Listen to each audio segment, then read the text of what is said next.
So thank you very much for the invitation, and it's a pleasure to be here in person and to be connected with online. So this is a relatively new topic for me, but it is a part of the larger project which I have been working on for more than a decade, and I just want to start with saying a couple of words about the place of this current presentation within the larger project. If you can see my screen, you can see several covers or pictures of the characters or heroes of my recent research, which are connected by one specific topic. The topic is mystifications. Mystifications, forgeries, mystifiers, forgers, to be sure, like more personalized. I'm very much interested in doing something which I call, even invented a term which is really difficult to pronounce. It's based on the Greek root physalis, which means the air bubble, cultural physiology, which is probably better to render as bubbleology. A new historical subdiscipline dealing with formation and cultural values of liars, forgers, and mystifiers. And that's the term which I propose to use, partly seriously, partly playfully, because I deal with mystification, but from an unusual point of view, as I believe. It started actually with my book on modern spiritualism and seances, which you can see on the screen, Ghostly Paradoxes. It was the central chapter of the book dealt with the cultural information which such really strange texts as poems and prosaic works received during spiritual seances in the 19th century convey to us, to the interpreter.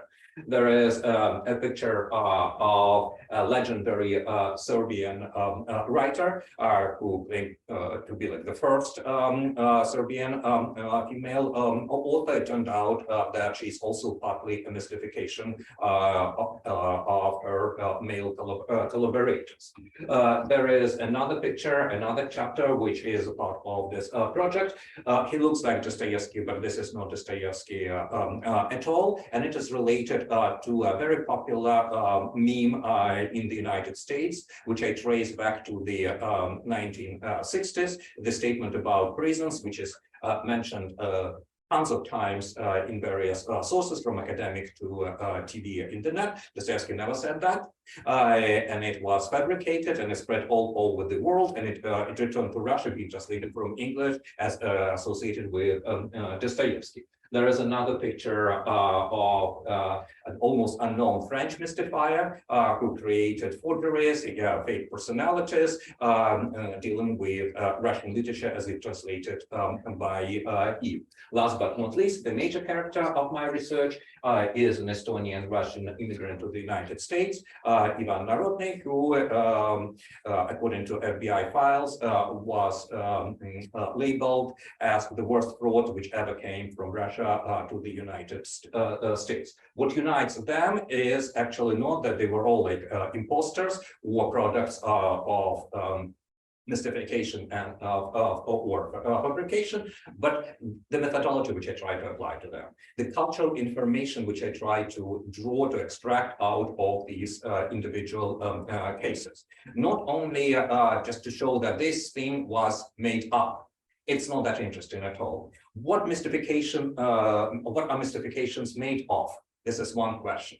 What are their purposes? How are they circulate? What are the institutes, the networks which help to spread the rumors, spread the fakes, the world? Why people believe in them, the notorious issue of gullibility. So why people trust certain fake news of 19, 18, our age, 21st century.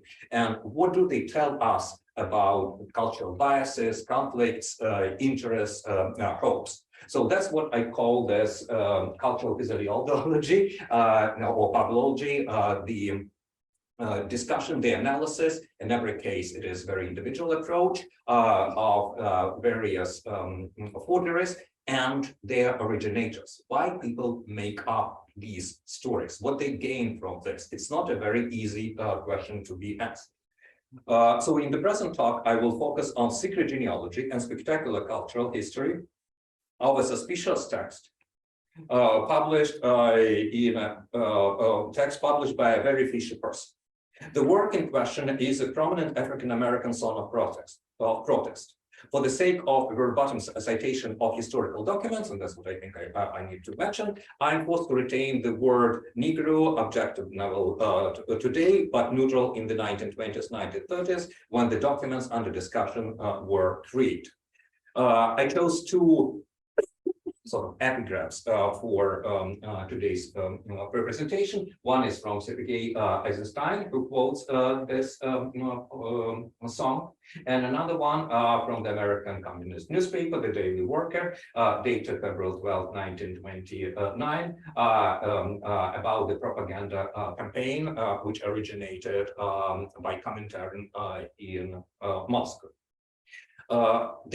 I'm not a specialist in African-American studies, so I must disclose this. But again, I'm interested in the story, very strange and very, I would say, telling story, or the odyssey of this particular song, which I will present today. In her excellent article, The Soviet Anthology of Negro Poetry, published in 2018, Jennifer Wilson brings scholarly attention to a collection of Russian translations of American Black writers published in Moscow in 1933 under the title of Africa in America. She specifically focuses on the first section of the anthology, folk poetry, which begins with the poem called After the Lynching. The author is unknown. Like most folk songs, it was passed down orally, writes Dr. Wilson, and the poem opens with the following 4 lines in her translation. Brothers and sisters, no need to pray, God will turn his head once those black faces are raised, end of quote. Wilson confesses that these lines, I quote, immediately arouse suspicion in her, since, as she writes, an atheist anti-lynching poem born out of black folk music, a deeply Christian. So I refer to Jennifer Wilson's idea that the poem, the song, could not have been written by a black author because of its content. And she suggested that the poem was entirely made up.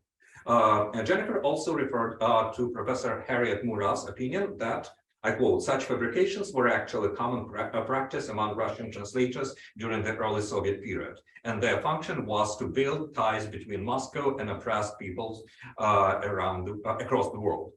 As Murat puts it, there was an actual phenomenon of translators ghostwriting, co-authoring, and even authoring their own work in the guise of translations from the national minority literatures of the Soviet Union. Concretizing this observation, Wilson arrives at the conclusion that the authorless Brothers and Sisters song was most likely fabricated by a Soviet translator named Ilya Anisimov. Here he is with his decorations. This is not quite true, or as I will try to show in this talk, paradoxically, it is truer than it seems to the scholar whose work inspired my own reconstruction of the ideological history of the song. I will expand on the problem which has been mentioned already, the problem of the cultural value and content of ideological mystifications and forgeries. In her essay, Dr. Wilson refers to the beginning of the following Russian translation in the anthology.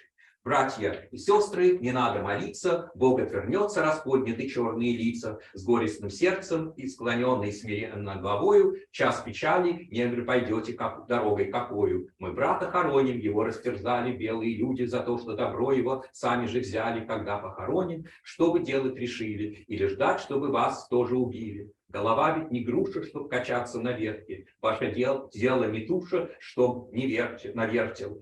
Вставай, брат, бери дубину, пролей кровь, ведь ты мужчина.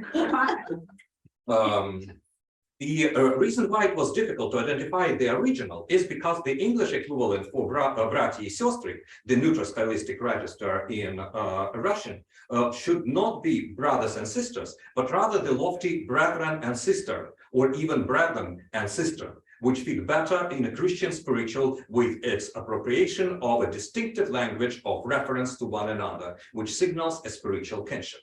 The original folk poem was published by the American song collector and political activist Lawrence Gellert, Laszlo Grünbaum, 1898, 1979. I have a nice picture of him a little later.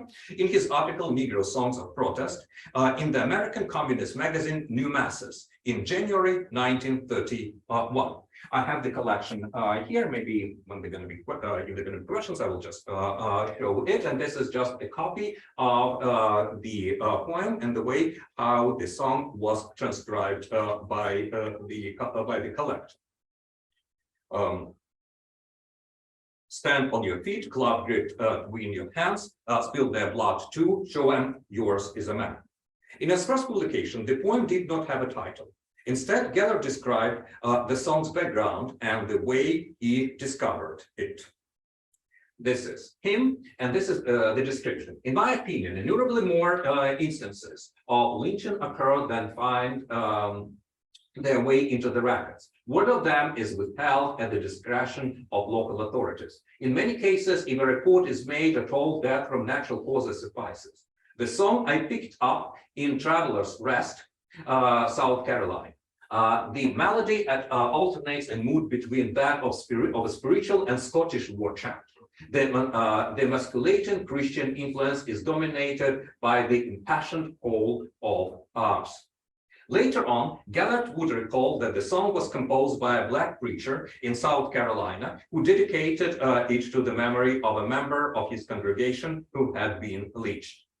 In March 1932, and I apologize, there are going to be some boring facts, but I need them for the historical background. In March 1932, the same song appeared in another American left-wing periodical, Liberator, published by the American Negro Labor Congress, under the title Stop Fooling, We Pray, by Anonymous. As the anti-communist author, Mrs. Albert W. Dealing, wrote in her pamphlet, The Red Network, dated 1934, the Liberator tried to agitate race hatred and make its African-American readers believe that the communists are their only friends and they must unite with the communists against the common enemy, as evidenced in lurid horror pictures of abused, in quotation marks and her quotation, Negroes, and a poem entitled Stop Fooling, We Pray. It is important to emphasize that that the American Communist Party was by no means the only or even the most active anti-lynching group in America at the time. The rise of mob violence in the South shocked the entirety of American society. Various civil rights organizations, politicians, lawyers, authors, and public figures took part in the passionate anti-lynching campaign, as evidenced by telling titles of publications, including a number of shocking photographs in numerous newspapers. I chose only ones dated 1930. Who is to blame for mob murders? Why the opposition to lynching grows? The lynching evil. Governors of 7 southern states join in condemning lynching. Lynching indefensible. Stop the lynching wave. Women fight lynching. Lynchings in the United States increase. Fear race war. Official neglect blamed for mobs. Interracial commission deplores lynchings, and many others.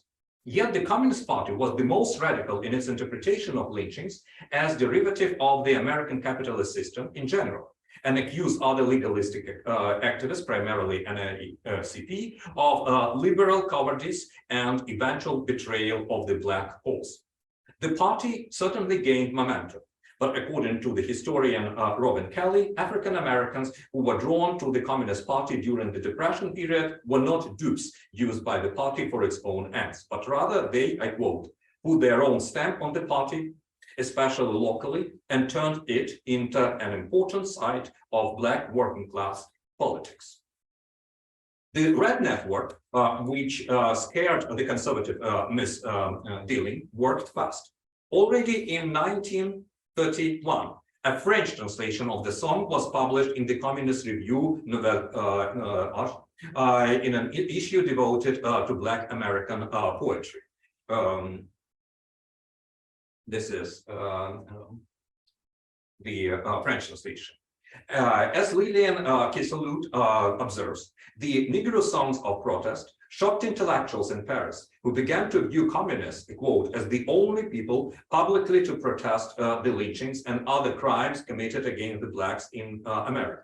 When will American blacks, asked the first black surrealist in France, Etienne Leroux, in his journal, really understand that their own escape from the American hell lies in communism? The song was also translated into German, Schwestern and Bruder, and eventually became an integral part of many communist singers' repertoire, from Paul Robeson, William Bowers, and Pete Seeger to Ernst Busch.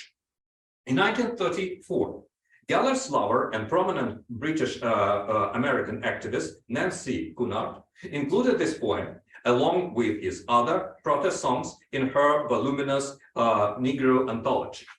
Finally, in 1935, the song appeared along with another Gellert song, I Went to Atlanta, in the second volume of the Communist Song Anthology, Workers' Song Book, with a musical arrangement written by L.E. Swift, which was the pseudonym of Elie Siegmeister, 1909-1991, a young Jewish-American composer, promoter of proletarian music, and contributor to the radical left press.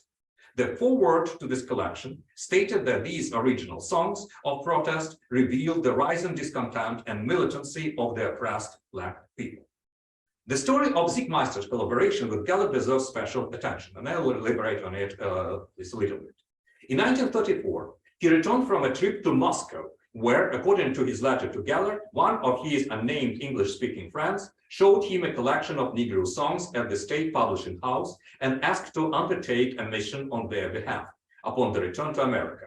They asked me to verify them with you, Siegmeister wrote to Gellert. Exactly how the material was placed there is not clear, writes the biographer of Gellert.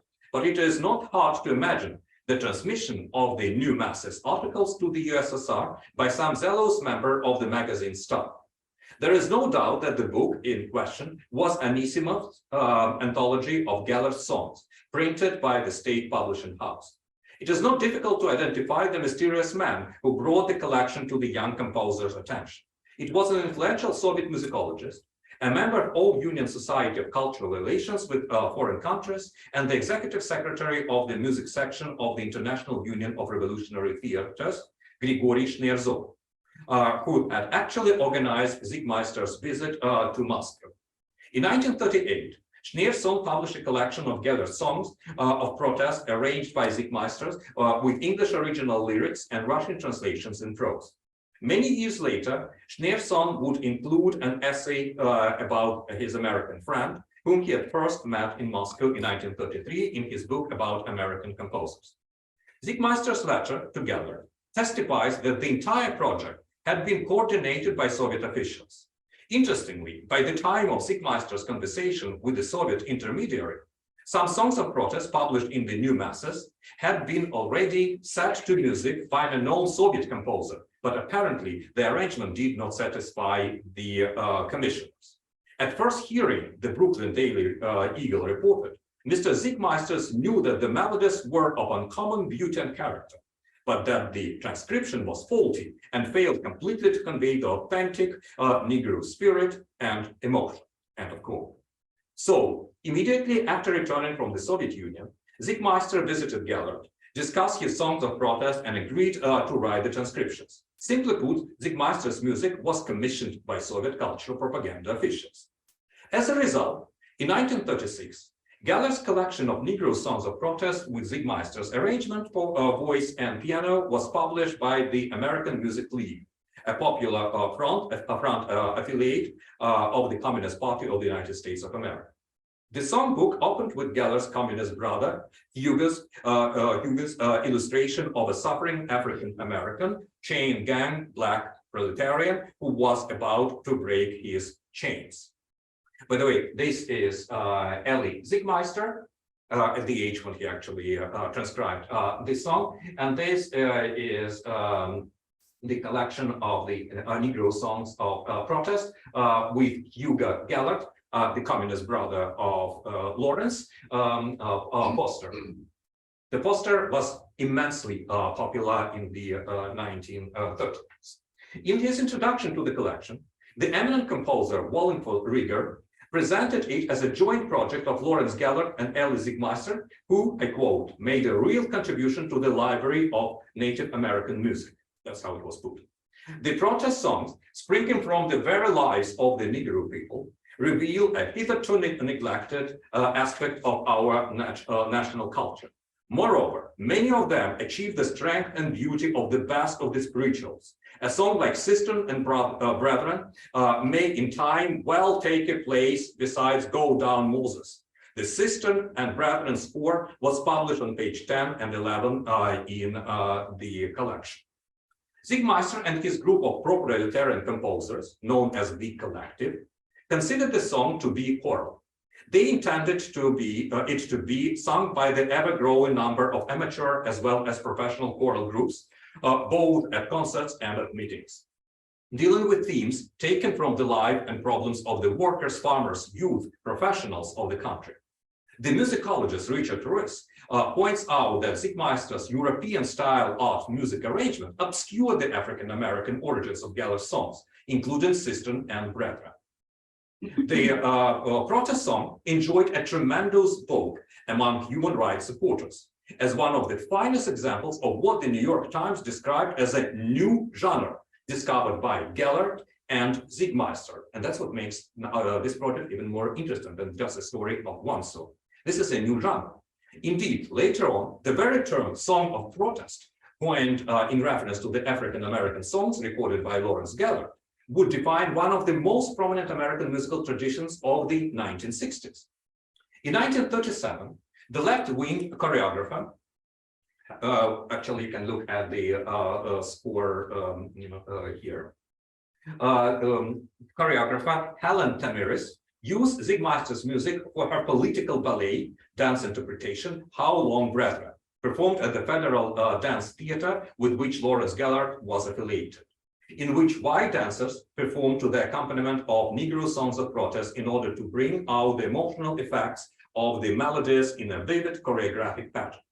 The fifth episode, and this was the crucial episode of the ballet, featured the Sister and Brethren song, which provided, I quote, the transformation from lament to revolutionary conviction, and was performed by Black singers. The performance was considered politically subversive by the Special Committee of Un-American Activities. Last but not least, in 1938, a number of American newspapers announced that Lawrence Gellert, composer and author, received a Rockefeller grant of $300 from the Rockefeller Foundation, with which he will continue his research for an African-American folk opera to be produced next fall. According to Gellert's later testimony, the grant was revoked once the foundation learned about his association with the Communist Party, but the entire story about the award is probably a legend created by Gellert himself. So, within the 1930s, Sister and Brethren, along with other songs of protest, was translated into several languages and published in various left-wing periodicals, set to music, illustrated, performed in various countries, choreographed, interrogated by the American government as a part of propagandistic play, and all in all embodied the anti-religious nature of a revolutionary new genre of song created by Black Americans. What makes this song so special and important for scholars of African-American literature and the American left movement is the fact that it was one of the earliest, if not the first, literary treatments of the theme of lynching, as emphasized in Gellert's introduction to the text. It is likely that it influenced Langston Hughes' lynching song, Pull at the Rope, 1938. Its imagery may have been also reflected in the powerful poem Strange Fruit, 1937, by the Jewish-American poet and songwriter Abel Meerpool, who belonged to the same circle of New York communist writers and composers. Yet, the atheist nature of Gellert's Sister and Brethren, which justly surprised Jennifer Wilson, made the song quite controversial for scholars. To be sure, the dispute over its authenticity is justly ongoing. In the preface to his 1936 collection, Gellert declared that, it's a very interesting quote actually, through Georgia, the Carolinas, way over in Mississippi and Louisiana, even in city slums, or isolated farms out in the sticks, on chain gangs, lumber, and turpentine work campus, He gathered more than 300 songs of the Black folk that revealed for the first time the full heroic stature of the Negro, dwarfing for all time the traditional mean estimate to him. End of quote. Gellert, however, was the European-born son of Jewish-Hungarian immigrants, a New York City bohemian, and an unsuccessful actor and playwright, not a professional folklorist. And he actually disliked the profession. I am not a folklorist. I hate folklorists, he said. His interest in African-American folk music was initially driven by cultural curiosity and perhaps fashion. The late 1920s witnessed a surge of interest in Black music, and various anthologies of African-American songs mushroomed in the West. Fashion rather than by academic goals, and it lacked any political implications in the beginning. He preferred not to identify, for the safety of the people he heard the songs from, the sources of numerous songs which he discovered while he lived in North and South Carolina in 1924-1933. Instead, in order to prove their authenticity, he recorded them as performed by unknown singers, live with his stage and instructions clearly audible on the tape. His critics pointed out that the rhetoric of the songs of protest, which he claimed to have discovered among other African-American songs and published in the early 30s, was too good to be true for the ideological agenda of the American left-wing press. In fact, it was his brother Hugo, a revolutionary artist, cellulose communist, and the art director of the New Masses, who encouraged Lawrence to publish these politically charged songs and sponsored his search for more protest songs. In addition, Hugo and other artists of the masses accompanied these songs with illustrations of the horrifying plight of Black Americans. Telling the scene of lynching is featured in one of the most powerful posters directed against liberal Black conformists who did not support the American communists. In the late 1960s, Lawrence Gellert formulated his creed in an interview with Richard Royce. I wanted propaganda. I wasn't interested in just music for its own sake, but rather as a weapon in the service of Black freedom, end of quote. The vocabulary used in this statement is clearly rooted in the political discourse of the late 1920s. Indeed, in 1928, the Comintern passed the resolution on the Negro question in the United States, which stated that the African-American working class had reached a stage of development which enabled it, if profoundly organized and well-led, to fulfill successfully its double historical mission. First, to play a considerable role in the class struggle against American imperialism as an important part of the American working class. Second, to lead the movement of the oppressed masses of the Negro population. Special stress must be laid upon organizing active resistance against lynching, Jim Crowing, segregation, and all other forms of oppression of the African-American population, and that the Black workers must be organized under the leadership of the Communist Party and thrown into joint struggle together with white workers. In the work among the Negroes, special attention should be paid to the role played by the churches and preachers who are acting on behalf of American imperialism. Specifically, the party must conduct a continuous and carefully worked out campaign among the Black masses, sharpened primarily against the preachers and the churchmen, who are the agents of the oppressors of the Negro race. The American Communist Party was prompted to direct its propaganda first and foremost against the chauvinism of the workers of the oppressed nationality, as well as against bourgeois segregation tendencies of the oppressed nationality, and the church as the single most influential institution in the Black community. On October 26, 1930, just a month before the New Masses discovered the Negro songs of protest, the executive committee of the Third Communist International issued another resolution on the Negro question in the United States. You can see some quotes on the screen.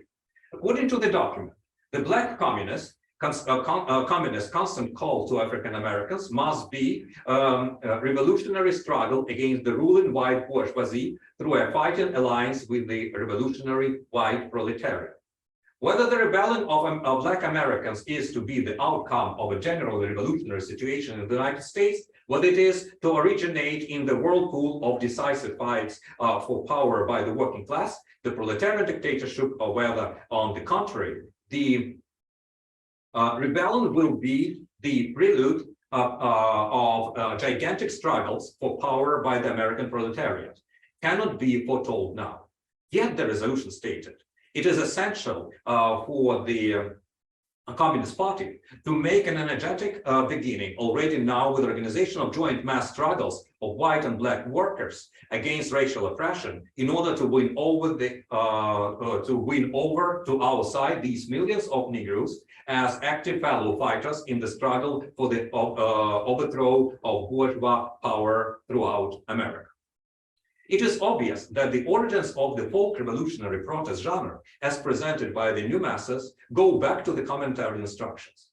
In May 1930, the communist author Philip Schultz, in his article Songs of the Negro Worker, published in the New Masses, cited several revolutionary songs that attacked the bourgeois patrons of Negro culture, who were satisfied in the assurance that there will be a Jim Crow heaven for the black singers that applaud. Just as there were Jim Crow churches in which the spirituals originated. The article was accompanied by anti-clerical cartoon. If those atheist songs did not exist in reality, it would be necessary to invent them by a kind of political inversion of or demonization, I use Harold Bloom's term, of the traditional genre of the spiritual.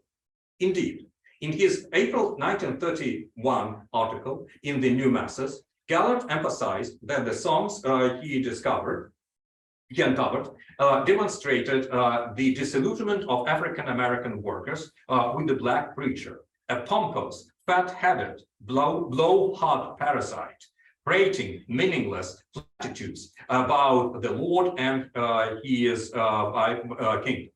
But for himself on earth, in the meanwhile, Gellert went on, he reserves the best house in the community. In addition to as much salary as he can bamboozle out of the meager hard-earned funds of his flock, the best chicken, pig, or other choice delicacy gleaned on his rounds in the interest of the Lord. The following stanzas from an African-American song, a version song included in Gellert's May 1931 installment in the Masses, eloquently illustrates the thesis. Just look at this. Religion is something for your soul, but the preacher's belly don't give at all. The Lord make preacher big and fat, sleek and shiny, like a beaver hat, that's soul. And so on. The American Communist Party's activities intensified after the surge of lynchings in the early 1930s, exemplified by the events in Scottsboro, Alabama, where 9 young African-American were falsely accused of raping 2 white women in 1931. Hugh Gellert, interestingly, specifically addressed this issue in his posters. According to the communist view promoted by the New Masses, the lynchings were intentionally organized by Southern capitalist elites to terrorize the Negro into submission. This is a quotation. The energy of the communist Scottsboro campaign, Andrew Hemingway writes, helped to make the party an increasingly significant force in African-American politics of the 1930s. Unsurprisingly, the anti-clerical and inflammatory Sister and Brethren song, written before the Scottsboro case, became a real song of black protest directed by the Communist Party of the United States in accordance with Comintern instructions. So it was most likely made up, but it became quite real after the terrifying event. It was undoubtedly the most famous of Gellert's songs, as evidenced by many reviewers. Performed by Paul Robeson in Moscow in 1936, it attracted Sergei Eisenstein's attention. In his essay on the concerts, Eisenstein lauded the spirit of the Protestant people, which the already liberated Soviet people could easily comprehend in the song. In 1938, the collection Negro Songs of Protest, which Digmaster's musical arrangements and English and Russian lyrics, was published by the State Publishing House in Moscow.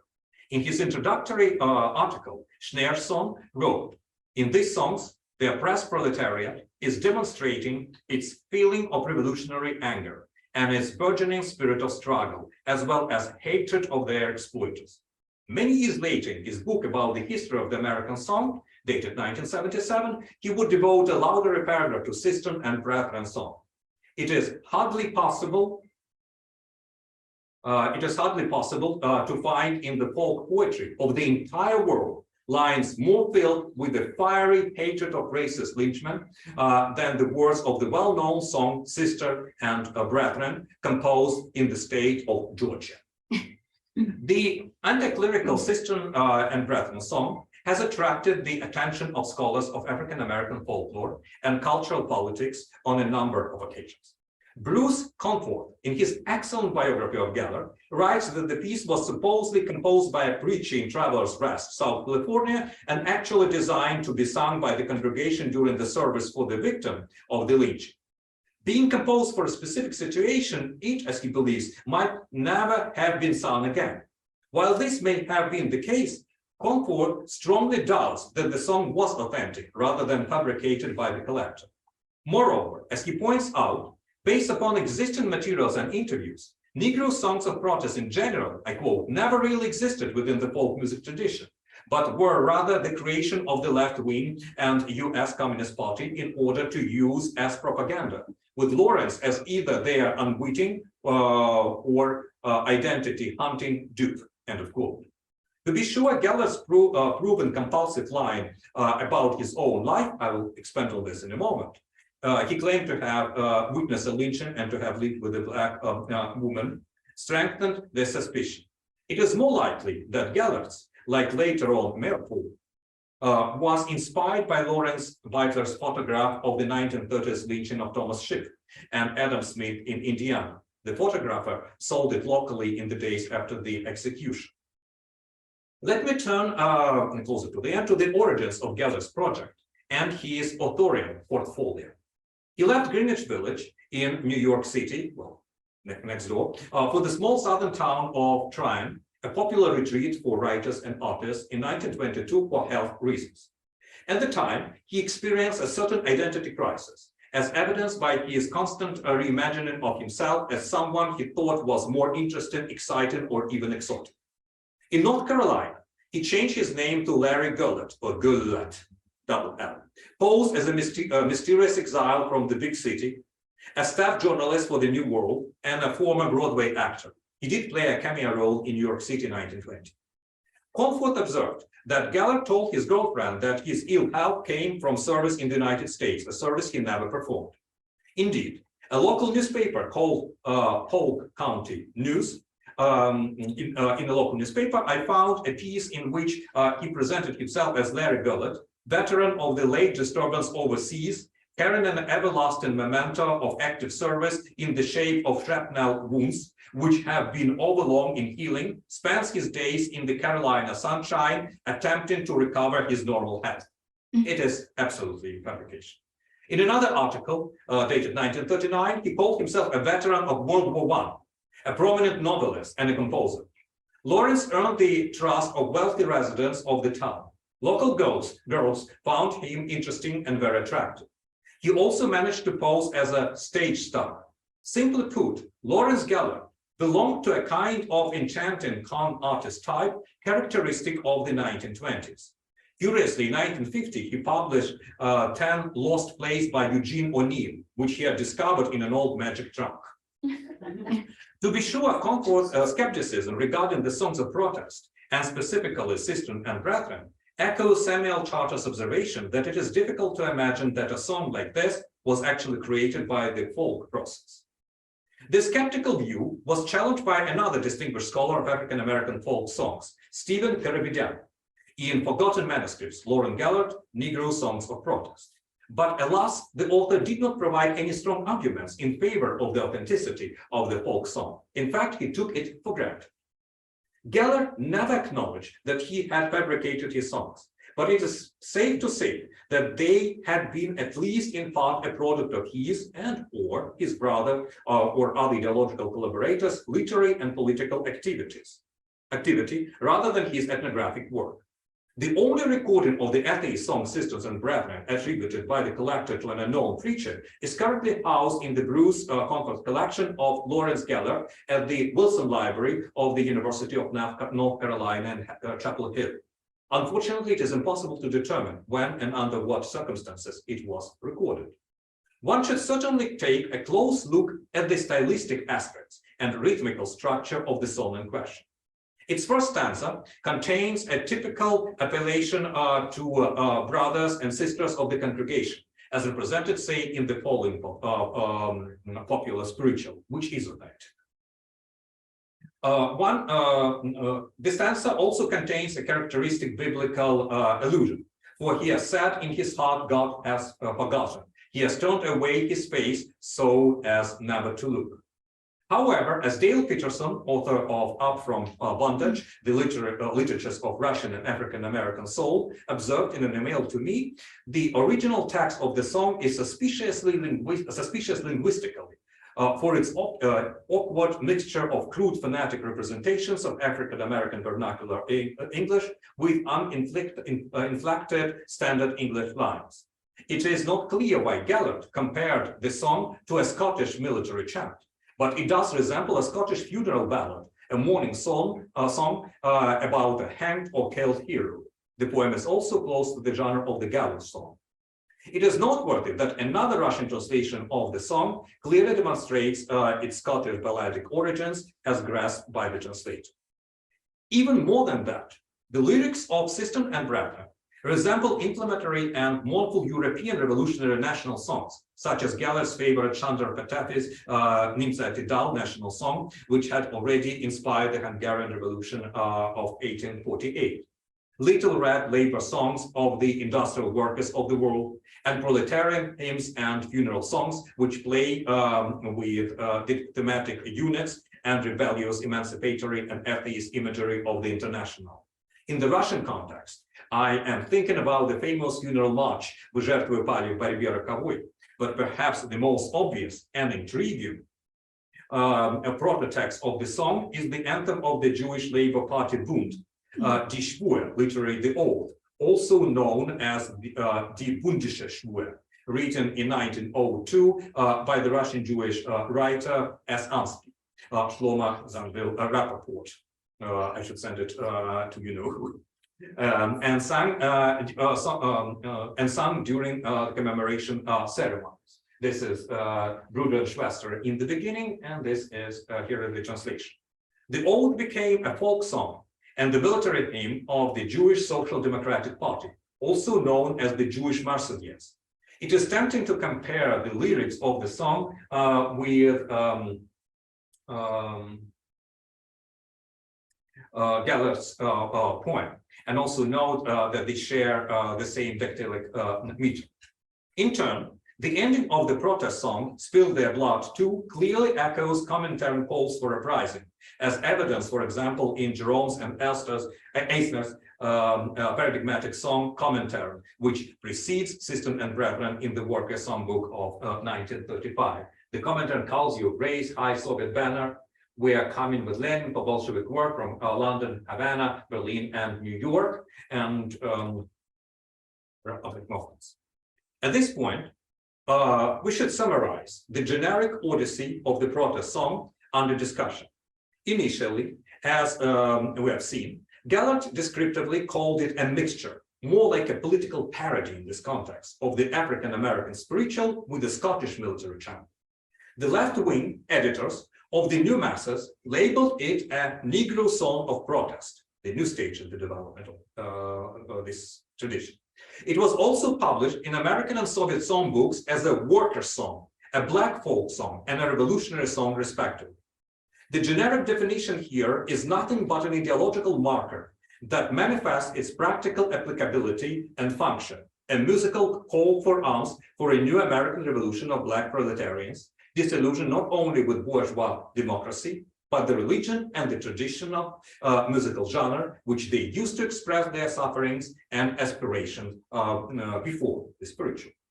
Tellingly, Gellert's collection remained in the orbit of Soviet writers and composers for decades. In 1948, the composer Lev Shvarts published his arrangement of Negro songs of protest. In 1950, the Music State Publishing House, Musgis, published another translated collection of Negro songs of protest. In 1953, Dmitry Shostakovich wrote an article, Songs of Anger and Struggle, concerning collections of Negro songs of protest, in which he confessed that he had several Negro song collections in his personal library and that he had always been fascinated with the original harsh poetry of these songs, their expressive melodies and rhythms that resulted from hard collective labor.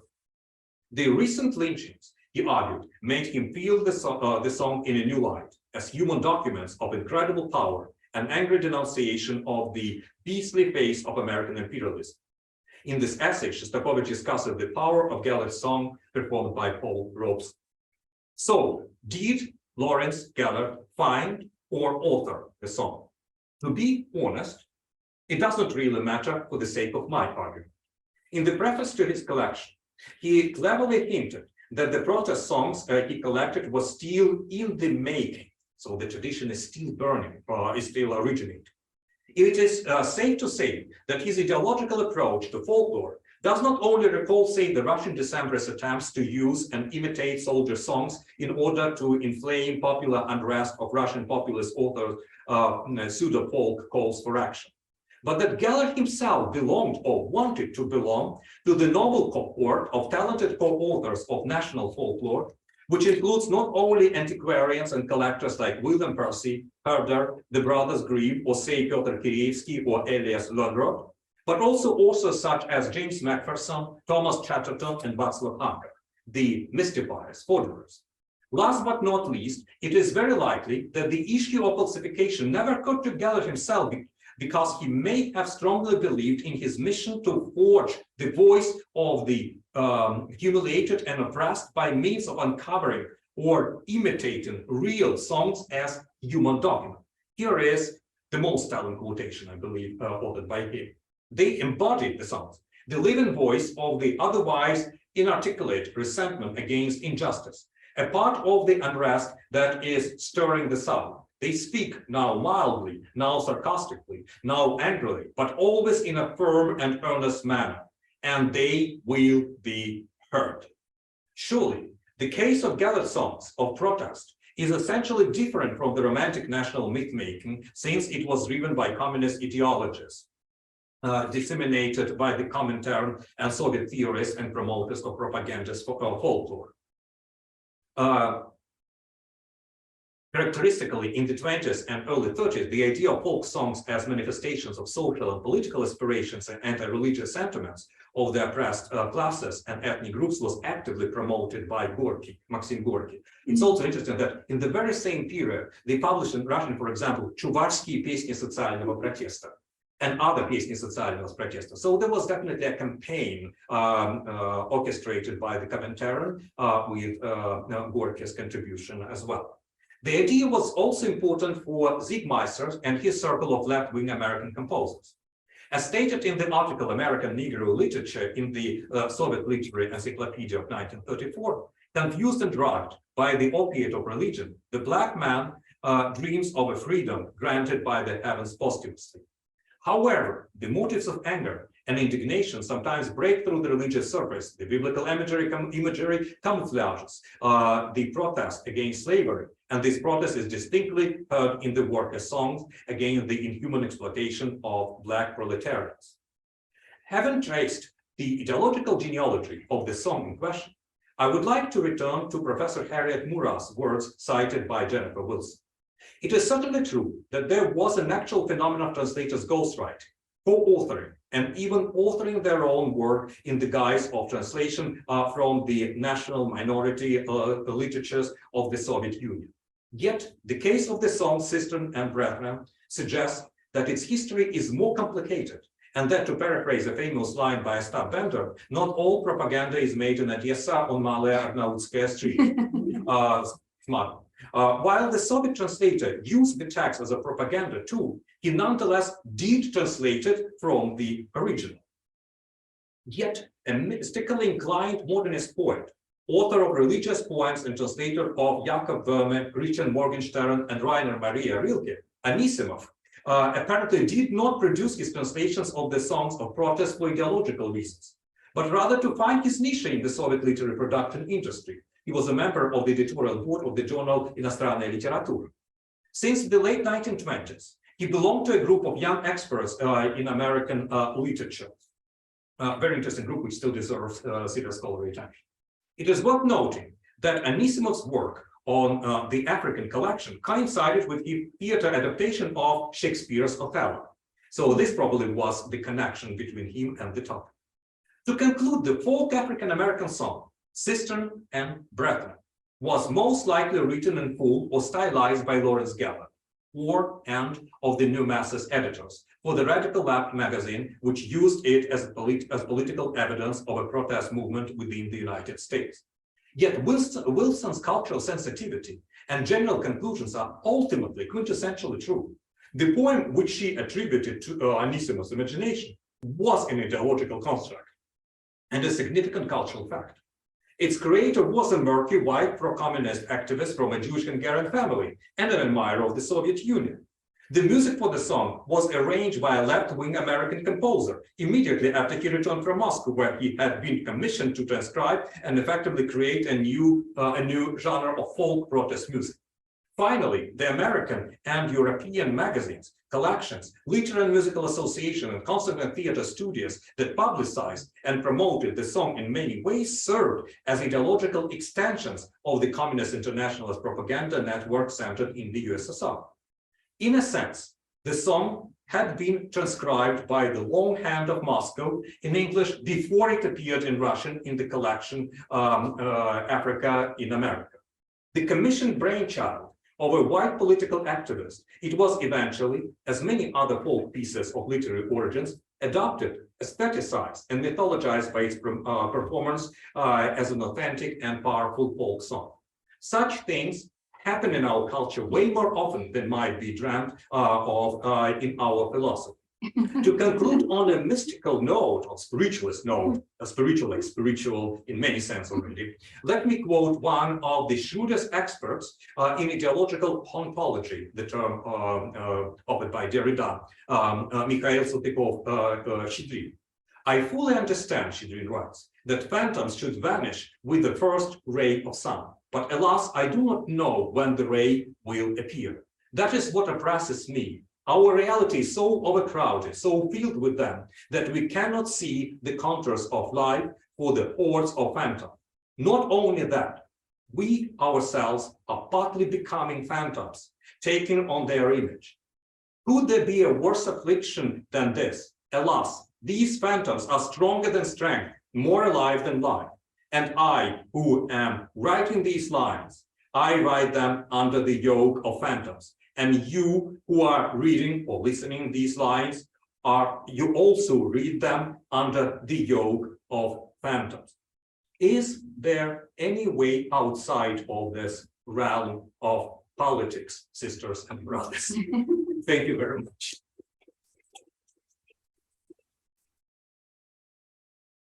Okay. I think we are going to open up for questions now, so I will open up the chat. But we can start with questions from the audience first. Yes, please. Yeah, thank you for that fantastic talk, really interesting. I have a question and then just a thought. My question is about chronology, really, and to what degree this communist collecting of Black music, does it overlap with like WPA efforts, which have a completely different thrust, obviously, but they're also collecting and cataloging Black folklore. And it would be interesting to see what the two groups made of what they collected. That was my question. And the thought that occurs to me in general is how interesting it is that folk songs are so often treated as raw material. Du Bois, W.B. Du Bois, he also treated them as raw material. Yes. Right, you have to go and dig them up, and then somebody who's educated has to make real art out of them. And it's fascinating to me to see this process across the whole ideological spectrum. Absolutely. The first question is really important because, and it's actually why my talk was perhaps a little bit more long than needed and boring than I wanted, because I wanted to reconstruct the chronology. The songs, as he argued, were collected in the early 20s before the activities of the communist movement. Probably he collected different types, not probably, he collected different types of songs. Some of them were real. Then he showed some of the songs which he collected to his communist brother in the beginning of the 30s, after the statement by the Comintern in regards with the Negro politics had been issued. And the brother apparently told him, these songs will not go, and this is something which you should elaborate on. Find more, I'll give you more money.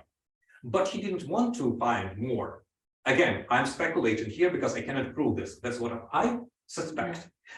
He either used some materials, just change a couple of words, making it anti-clerical, making the song sounding like almost like translation from the Soviet song of 1917 or 1918, and presented it to the journal, the Communist Journal. The Communist Journal published this song, then found the communist composer who had already been commissioned to write the music by the Comintern.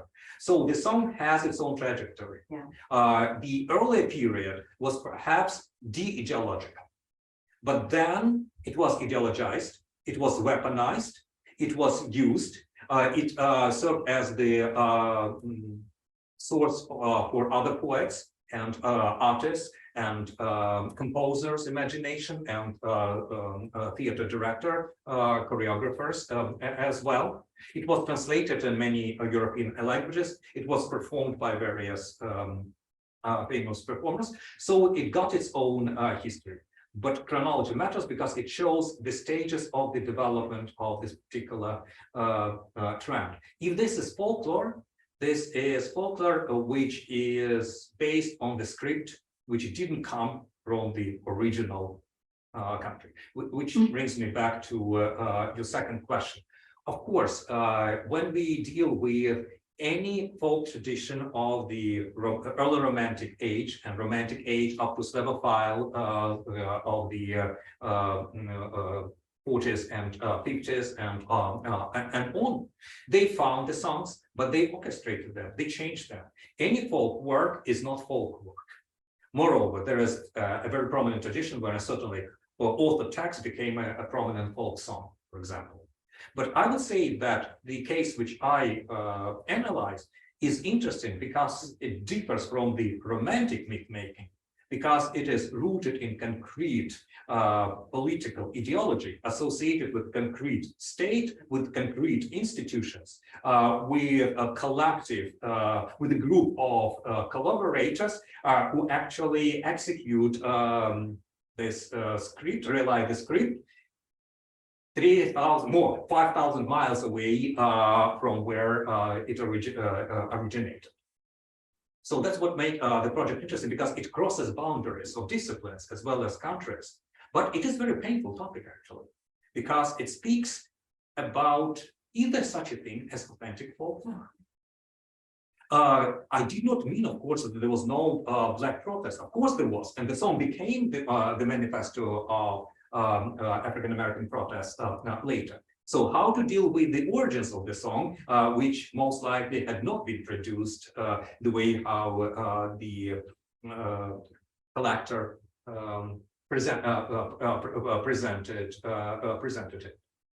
So there are issues of translation, issues of authenticity, issues of even ethics, appropriation, which are involved in the project. I just didn't want to go into detail, present it as only as an illustration of this bubble, the science of mystifications. Yes, please. Hi, thank you. This is an exciting story. I'm totally consumed by that. I'm Margarita, I'm a postdoc here. The question is, I think I would be really interested to learn more about the musical part of the story and the performative part. And as it became popular, say, as part of protest, like, was it altered somehow in the performance, in terms of lyric and so on? Oh, okay, you're already here. So it's also cooperation between various ideologies and artists. So this is Gellert's poster. I don't know if, yeah, it can be seen here. Now you can see American Music League, collected by Lawrence Gellert, arranged for voice and piano by Eli Ziegmeister, forward by Wallington Rieger, illustrations by Hugo Gellert. So, and now you can see the introduction, the table of contents. After that, the preface by Gellert, in which he discusses the history of this song, and then how it runs. Yeah. So there's scores here, the text and scores.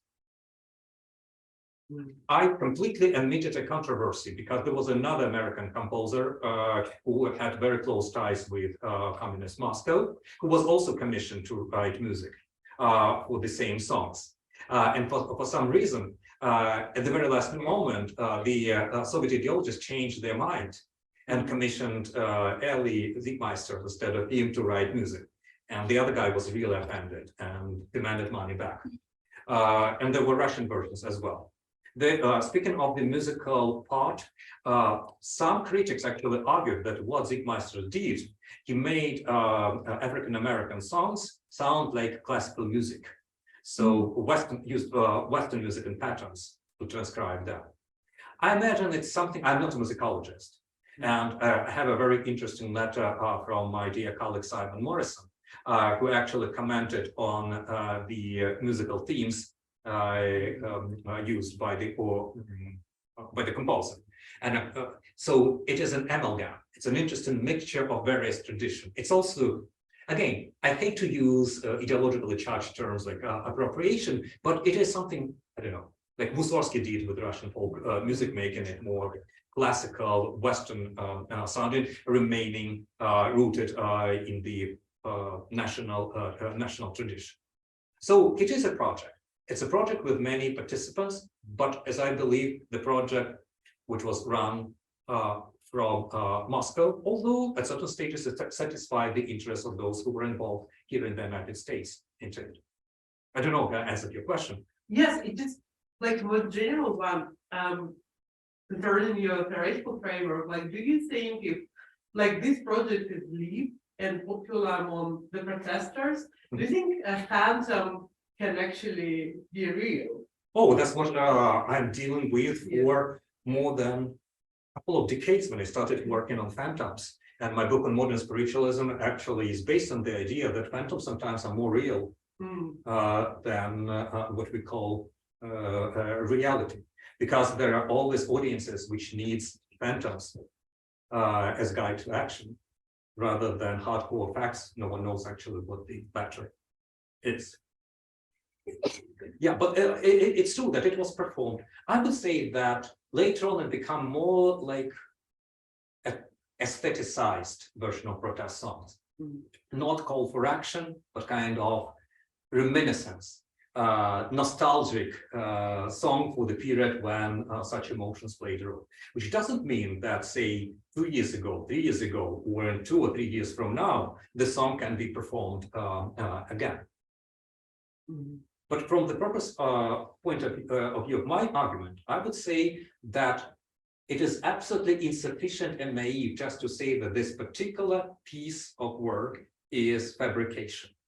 The thing is to say what this fabrication, if this is fabrication, tells us about our needs, our aspirations, the producers as well as the audience and the distributors of the piece. It's a cultural analysis rather than the matter of whether this is fake news or not. And I'm pretty much sure that the fact that I started writing about this somehow resonates with my own perception of what is going on in our world. It doesn't matter how many times you will tell someone that this statement by a certain politician is fake. There are people who believe it. So it is more productive to ask the question why they believe, why it is produced, what kind of cultural information it carries on. It's like dreams in Freud. So they are not real, but they speak of some kind of deeper reality which we should not ignore. Please. Well, thank you. Fascinating, very fascinating talk. You've spoken mostly about the motivations and the context of the Americans who were involved in this production. And I'm wondering if you could say more about the Soviets who are also having interest, some interest in what they are actually. So Anisimov, for example, clearly it's a time when there are great changes in the literary scene and institutions in the Soviet Union. But can you tell us more about postulated motivations and interests of that side of the production? Yeah, maybe thank you for this very important question. Would require probably an extra presentation, but in brief, I would rely on Katerina Clark's book on Moscow, actually of the same year, this commentary myth of paradise and the pillar for the humanity. But I'm not sure whether such authors as Anisimov share this idea. Yeah. They were modernists, and actually he was revealed by American immigrant critic. I found an amazingly curious article published in Novaya Ruskaya Slovo in New York in 1936 or 37, I don't remember, about the Russian translation. And the author of this article said, it cannot be true, it's completely fake, because the author is a minor modernist poet with symbolist ideas. He doesn't believe in these communist ideas. He did it for money and career. So the information was, in the 30s, there were still people who remembered those actors of the Soviet regime before the revolution. And it created a very interesting double light, especially when they were allowed, like here, to express their opinion. There were probably poets who believed they translated the poem as well as poems of protest several times. Up to the 70s, if I'm not mistaken, the poem about brothers and sisters have been translated was translated into Russian. In most cases, I believe it was Социальный заказ, more like leaders. But there were really interesting cases because I omitted the subplot that the poem affected blacks and Jews. And actually, Hughes, I don't know how to pronounce the name correctly, because in Russian it's Hughes. That's right. Yeah, this is correct, right? Yeah, good. So Langston Hughes actually brought this poem to Russia. And the image of the apple, the terrifying image of lynching the head is used in Langston Hughes' poetry and translated into Russian. And this is a powerful image. Shostakovich was interested in the poem as well. Eisenstein finds some source for inspiration. So, as in many other cases, there is no one particular scenario how they perceived and for which purposes they translated or commented on the poem. But in the 20s and 30s, there was this movement. Like in animation films about Black Americans, Mayakovsky's poem, the theme of labor. It was late 20s, early 30s. It ended effectively with the establishment of the diplomatic relationship between Soviet Russia and America, because one of the conditions was stop meddling into our affairs. And when Bullitt came there, he already knew that the Soviet Union stopped to a certain degree trying to affect to bring discord into American population. But in the 20s, early 30s, there might be people who were very serious. But again, it's another story. In France, in Germany, these poems were also popular.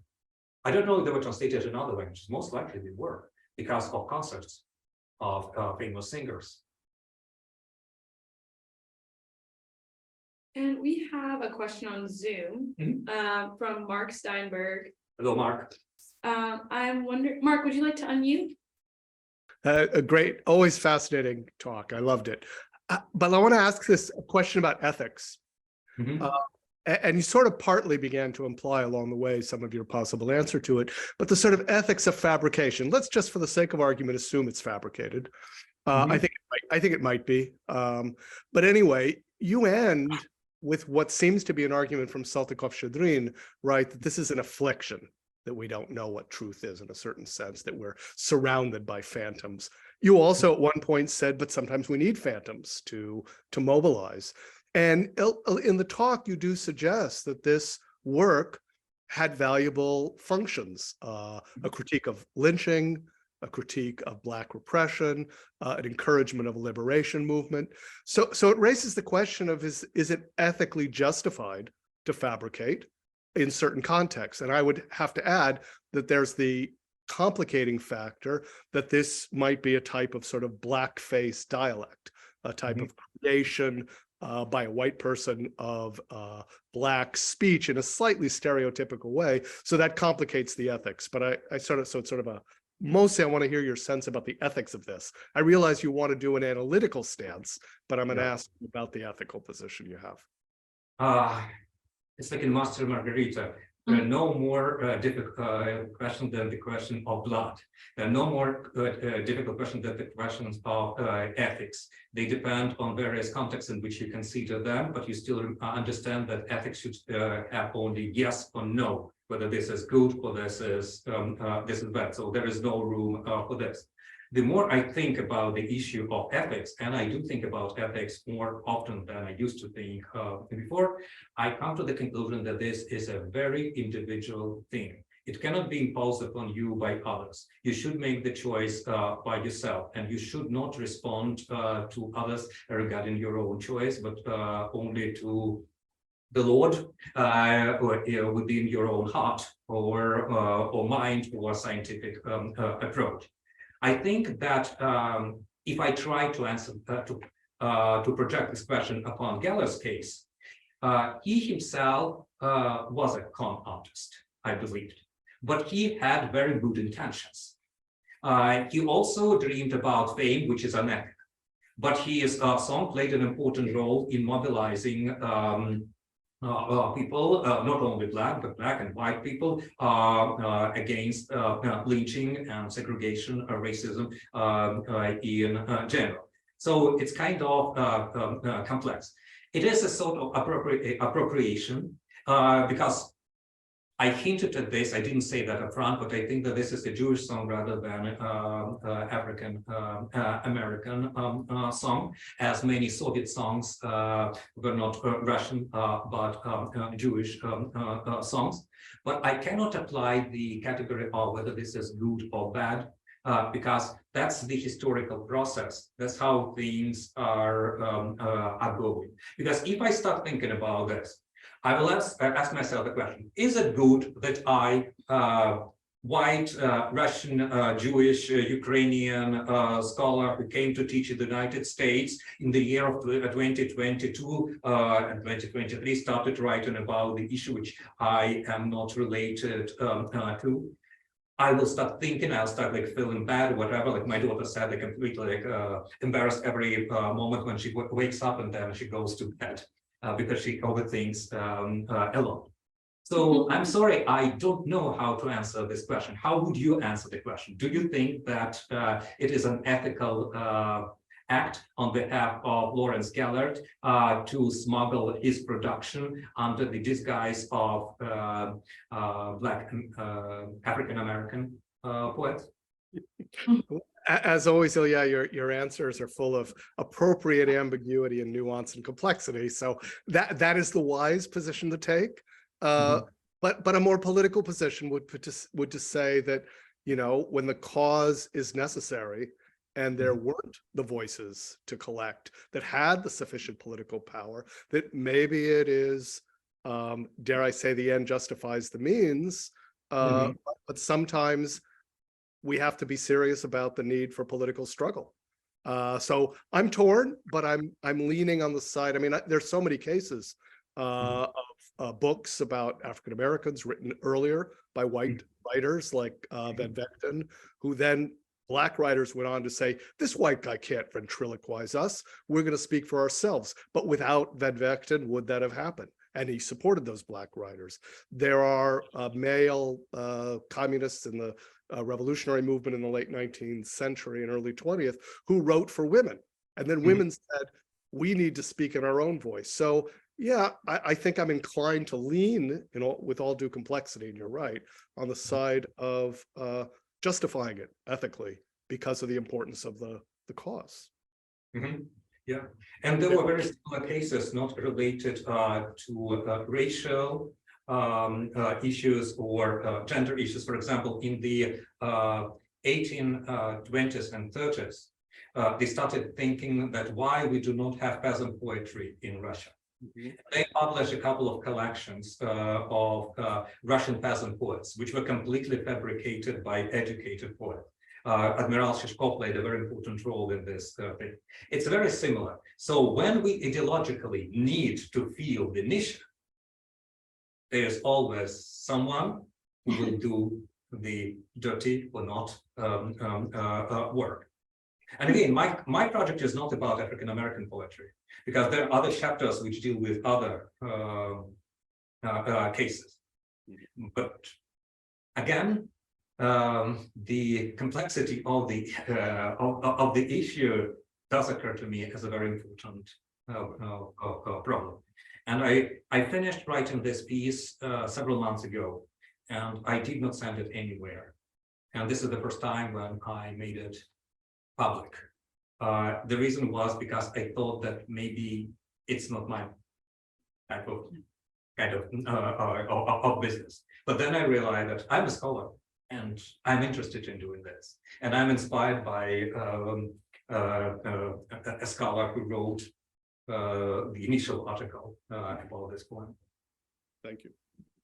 Thank you. Do we have any more questions from the audience in the room? Okay, so I'll take the last very short question from Zoom is that, will this paper be available to read? Yes, I think so. There are a couple of moments which I really want to clarify, because I'm not that satisfied with this ending. I just made it more metaphorical and emotional. I acknowledge this. So I want to make it more historical and more straightforward. So what actually I convey.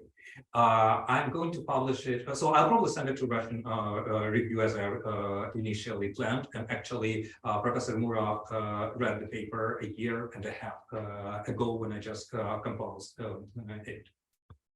So yes, another thing is that I'm still thinking of incorporating it into the book about this theory of mystification and mystifiers. To be sure, the idea of this project, the key thing for the project is not just to speak about the literary cultural products, but the producers. So that's why one of the chapters, the core chapter about Ivan Narodny, the Estonian conman, falsifier from Russia in the United States, it's called absolute fake error. Absolute fake is the term which I borrowed from Umberto Eco's book, but I personalize it. I'm interested in these strange people who create mystifications. Why? And why other strange or not people accept these as authentic texts, even if they don't believe in their own authenticity. So I want the book to be personalized, to present some kind of medallions, camera appearances, even of certain agents in the process of myth making, and asking the questions: what were the driving forces for them to do this? What their mystifications are made of, and why they were perceived this way or that way by other people. So in the book, I would say it would be a chapter on Lawrence Gellert, rather than on this particular song. And thank you for this question. Is the implication of the question that it should not be published? I think the person who asked the question has left the meeting. Because I responded too long.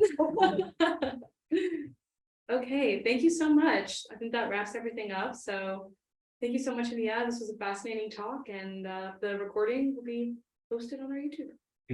Thank you.